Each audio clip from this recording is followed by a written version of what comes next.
Modern Love, the podcast, is made possible with support from Living Proof. Living Proof uses patented science to create the healthiest hair possible. Their healthy hair molecule OFPMA keeps hair cleaner longer, so you can wash your hair less often. Use the code LOVE at livingproof.com for a free travel-size dry shampoo with your $20 order. We are the science. You are the living proof. And by Squarespace. Whether you need a landing page, a beautiful gallery, or to open an online store, Squarespace can make it happen with easy-to-use tools and a free trial that you can start today. Use offer code MODERNLOVE to get 10% off your first purchase at squarespace.com.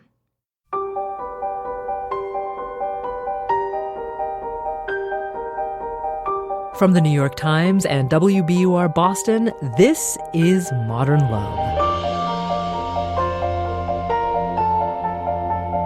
Stories of love, loss, and redemption.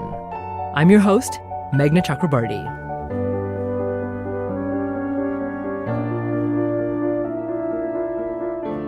I'm pretty sure no one has ever said, "I don't care how my date looks." And yet, we all need to be reminded sometimes that how we look doesn't determine how worthy we are of love. That's what Lehr learned, and it wasn't easy. Couric brings this week's essay to life. She's formerly of NBC's Today Show and the CBS Evening News. She's now the global news anchor for Yahoo. Katie reads Leslie's essay, How I Got to Here.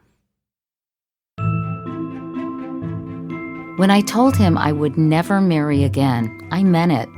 We were holding hands in a restaurant in Santa Barbara, California, on our first weekend away, and I was hiding my nerves behind the boldness of high heels and a garter belt. I wasn't trying to bait the hook or reel in the lifelong bachelor. Newly single after 20 years, I loved how he admired my long hair and subtle décolletage, how he laughed at my witty banter. I felt like a femme fatale, and I liked it. Nothing serious, nothing permanent. We were there for the fun. There was a gleam in his eyes as he raised his glass in a toast. To Lady Beautiful. We had met decades earlier when I took his writing seminar in Los Angeles. During the break, he admired my engagement ring. He was cute in a preppy way, but I was not the kind of girl to be hot for teacher. He had a policy of inviting students to stay in touch, so I did. 10 years later, the phone rang in the kitchen where I was making dinner while my daughters played underfoot. I wiped my hands on my sweatpants and picked up my crying 4-year-old to comfort while I answered. He had received the invitation to the book party for my first novel and was calling to congratulate me. Despite thousands of students, he went out of his way to call. Surprised, I shifted my daughter to the other hip, smoothed the loose hair toward my ponytail, and hung up the phone, smiling. Another decade and a difficult divorce later, I climbed out of bed and studied my bedraggled reflection in the mirror. After years of being an exhausted, work-at-home mom, it was time to take better care of myself, to control my destiny, to set a good example for my daughters. I needed a new project, one that would reclaim my maiden name.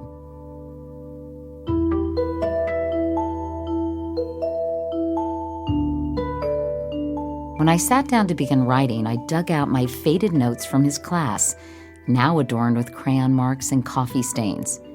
These notes had guided every book I had ever sold. I owed this man a thank you. I wrote an email offering to buy him a coffee. Then I hesitated. I had just begun to date, so naturally I wondered if he was single. I envisioned 3 kids and a house in the Hancock Park neighborhood of Los Angeles. This was networking, I told myself. What did I have to lose? I hit send. The next day he emailed me back. I'll buy the coffee.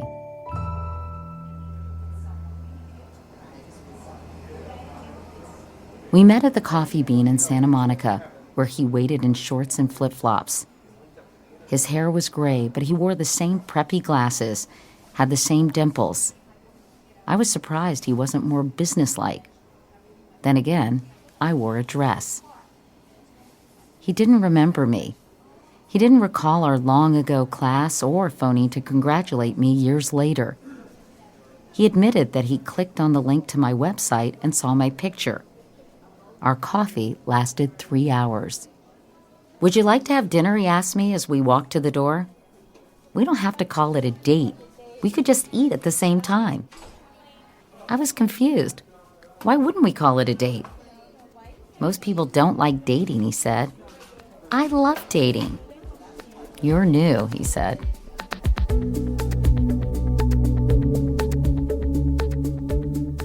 We began to date.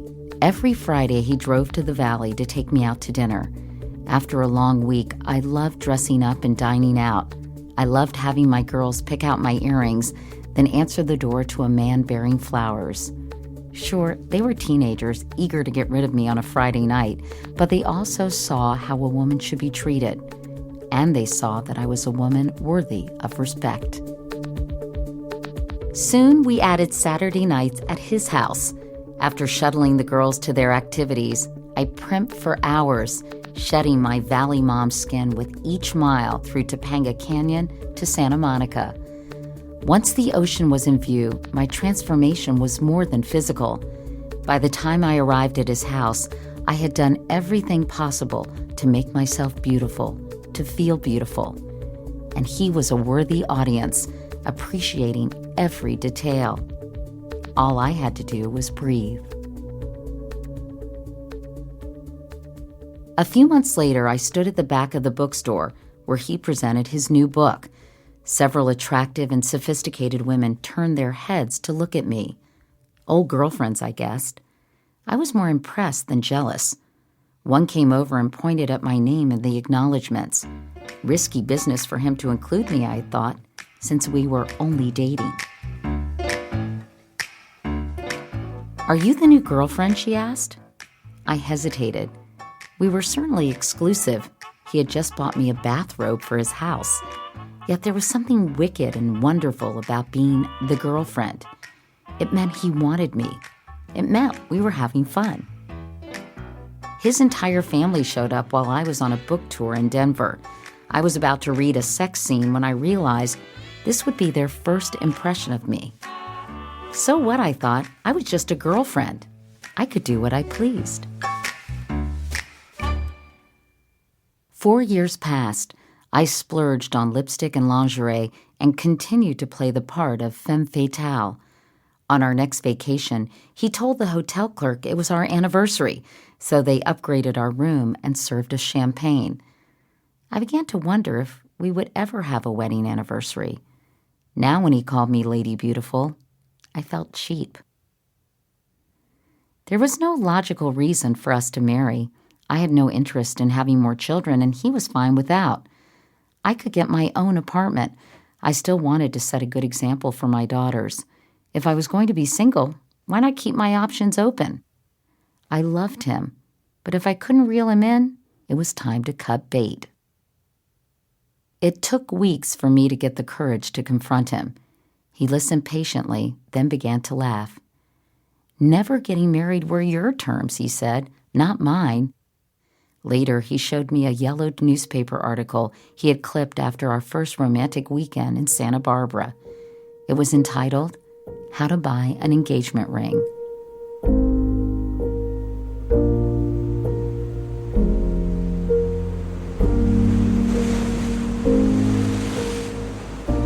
We were married overlooking the ocean in Malibu. He wanted a real wedding so his parents could be there. I teased him that he wanted them to know he would have someone to care for him in old age. His Ivy League friends flew out to see the notorious bachelor's demise with their own eyes. He asked me to wear a real wedding dress so he could show off his beautiful bride.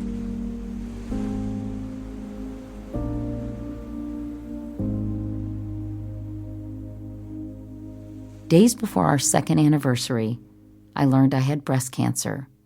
Within months, I lost my hair, my eyelashes, everything that made me beautiful. On Valentine's Day, We sat in front of the fire until I could smell plastic burn on the back of my wig. I couldn't taste the chocolate or drink the wine, but he seemed happy, eating shrimp and being together. He called me Lady Beautiful, but I thought he was just humoring me. It made me feel worse. Soon there were fewer good days. My fingers were numb, my nails purple, and my eyes too teary to see. I couldn't keep up the charade, didn't want to. After my high heels were exiled to the back of my closet, he helped me stumble around the neighborhood in slippers. He sat with me through chemo until I shooed him away. I didn't want him to see me like that, helpless and weak. The chemo fog descended, and I couldn't get my words right or my thoughts clear. I felt stupid. I felt ugly. Most of all, I felt guilty. "I'm so sorry," I said. "This is not what you signed up for." "That may be true," he said, "but neither did you."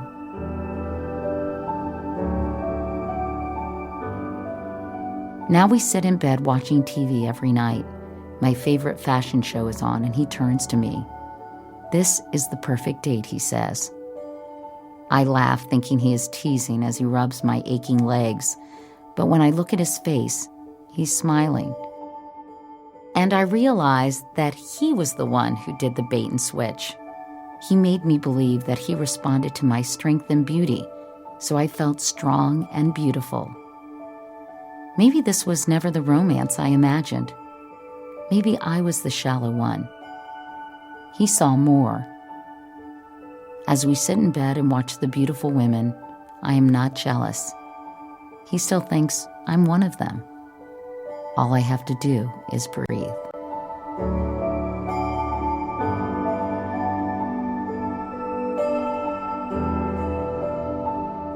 Katie Couric, reading Leslie Lehr's essay, How I Got to Here. We'll hear how Leslie's doing today after the break.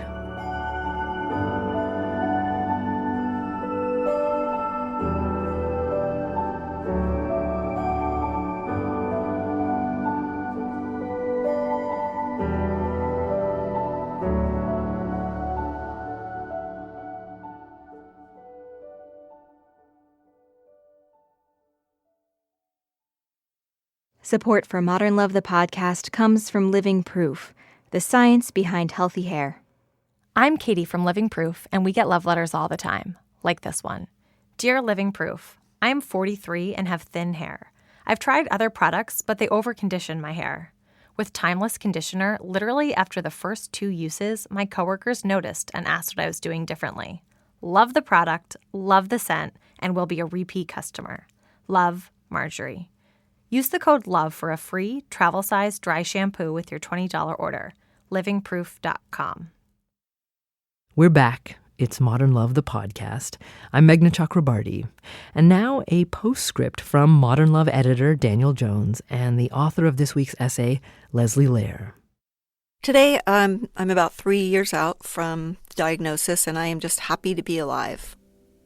I'm still on meds, but my hair is back, which is fabulous. I can tell my thinking is different, but I'm really sharp analytically. I'm really happy, and I'm definitely cancer-free. When I wrote the essay, it was the only thing I ever wrote about cancer. I didn't keep a journal or a diary. I didn't want to remember it in any way. And it was really the modern love piece that led to the next project. And it was directly related to the responses I got from that piece. I was so overwhelmed by people who sent in comments from really all over the world. And at the dark of night, when I was feeling really lonely and feeling really mortal, to know that there were people out there who heard my story and really cared and were moved by it and sending me good wishes, it gave me faith in humankind, but it also just made me feel like there was so much more going on in the world than I had ever imagined. And also some of the comments noted kind of the part of the essay that talked about how I thought I had attracted my husband by being this femme fatale. And some people kind of questioned that part. And I thought about, why was it bad that I admitted that I cared how I looked, or that I feared that my husband would care how I look. And so I just came up with this funny idea, and I decided to just go for it. And it's a memoir. It's about the American obsession with breasts over the last 50 years and how it has affected my entire life, culminating, of course, with breast cancer. But here I am back with kind of mismatched boobs. And it's really funny, and yet it's really this cultural thing of how we look at women and how we are today. And of course, I'm happy to be alive, and yet still I want to look pretty. And why is that a bad thing? One thing that Leslie's essay really says to me is that we often don't know what other people love us for. And what I find so refreshing about Leslie's essay, and so smart, is that she doesn't realize the depth of her own relationship. She feels like she's become a bad bargain all of a sudden because she's sick. And it's such a realization to her that he doesn't see her that way. Leslie's essay also reveals how when we're young, we almost don't realize how important people are throughout our lives, and how important some of those early relationships are, and how people factor into your life for a long time, even if they just make random appearances along the way. And then suddenly you get to an age where, in her case, she realizes, this turns out to be the most important person in my life. One thing that really struck me was realizing how much my life had changed because of this one email that I had sent. I don't know what got into me. So I feel like the biggest takeaway from a romantic sense is just hit send.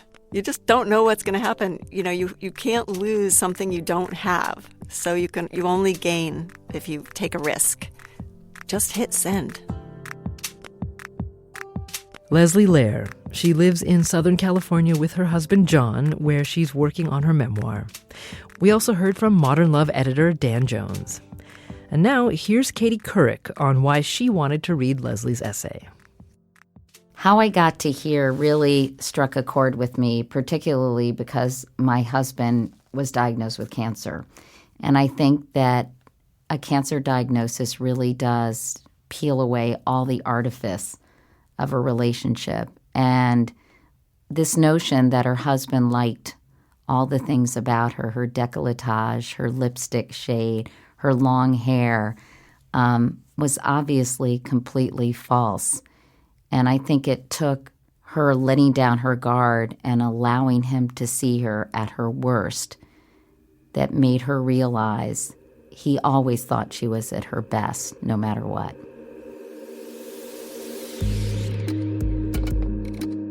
Special thanks to Katie Couric for reading this week's story.